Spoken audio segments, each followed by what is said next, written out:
brake job on an 08 Toyota Corolla S Sport, 1.8. We're also going to try to tackle the lower front and lower rear motor mount, because the entire engine, when you put it in gear, is moving and it's actually hopping. Transmission pan and oil pan are sliding and hitting and making a thunk sound every time you put it in reverse or drive, because the motor mounts are so gone, and it's going to end up wearing a hole in one of those. I've seen it happen before, so we're going to tackle that next. But let's start with the brakes. We're going to go ahead and jack it up. We got her up. We're going to take off the lug nuts. Don't make the same mistake as me. I used a 21. These caps on here are getting real swollen, which makes it really hard to find the correct size. And now she's stuck on there, so I gotta work that off next. But this one's already loose at least, so let's get the tire off. We got the tire off. We're gonna take a 14 millimeter to this bolt here and that bolt there.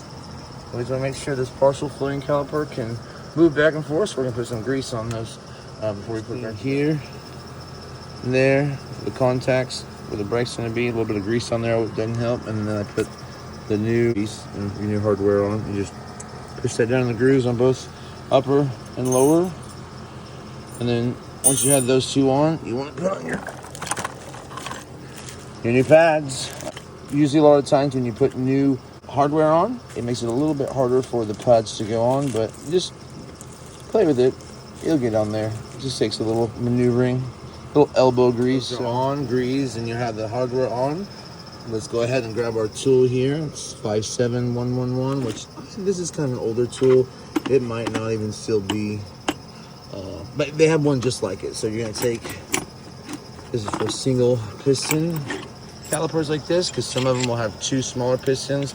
I mean, even Brembos have up to 4 to 6 pistons. So anyway, you're gonna take this little piece and you're gonna go around this like so.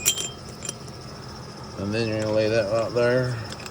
Now I usually use an old pad in between it, and then I'll probably use like maybe a C, which is usually very common, or maybe even this B in this scenario. All right, now that we have it set up, we're gonna slowly twist. And as we twist, it's gonna press that piston back in. We can go ahead and take it. Make sure you see how that's twisted like that. You're gonna make sure you wanna do it the right way. So we're gonna go back around so that the cable has no stretch on it, because these brake lines can go bad and you can actually ruin them very easily. They can swell, crack, break, or internally break. I've seen it to where they can lock up as far as you push on the pedal, the fluid goes through, the line internally swells, and it won't let the fluid go back, so it stays engaged, and your road will get smoked hot and just ruin everything. Oops, and I just made a boo-boo. Never let go. That's what happens when you gotta record, right? Tightened it up.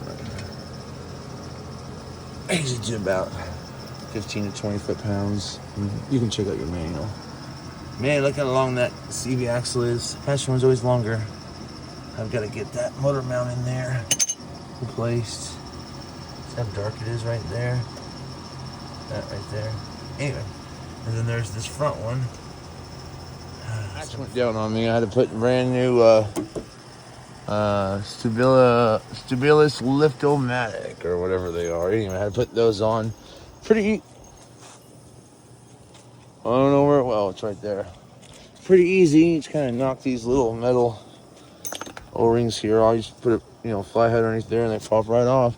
Just got to make sure to hold this because this thing's pretty heavy. So we got the new motor mounts. So I've got the old one out up front.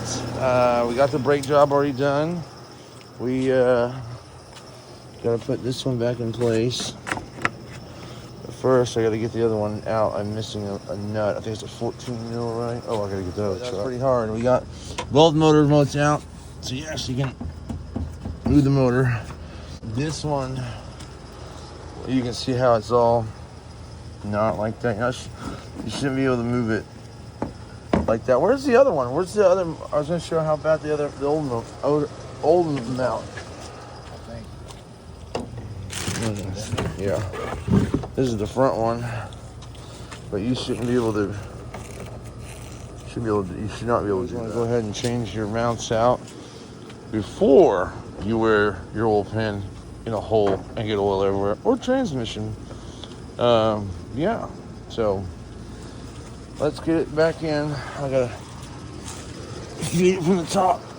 We're gonna have to get it, that one right there, and now there's a big gaping hole there. Gotta put the other one back there. It's gonna be a fun job.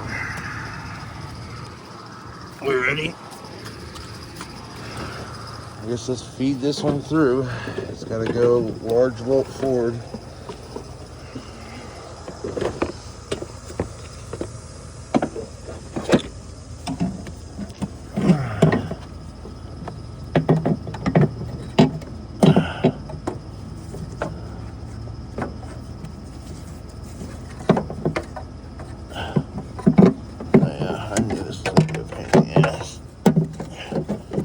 Come on.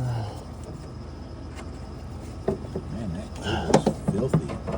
Oh, I can't do it one-handed. I was going to show you all. Well, you got it down in there, but as you can tell, I'm way off. It's got to go way deeper than that. So as you can tell, you can see how off. So that's the hole there, and that's the difference. So, I mean, After we have to jack up the motor, we have now got this in and tight. And we actually got the back one, which is harder than heck to see, but in there tight and bolted in. So now the motor, you cannot move. No more clunk, clunk, clunk, clunk every time you put it in reverse or drive. So that's finished. Brake job's done. Today's customer should be happy. Let's go to the next one. Let's help the next person. My day off, I didn't get a whole lot done. This tire ended up being flat. So did the other one I got fixed. So that kind of defeats the whole purpose of going to get used tires. I guess that's why. So, brake job for a Toyota got done. I'm gonna put this wheel on, which is probably gonna go flat. I got it to bark off and run for quite a while.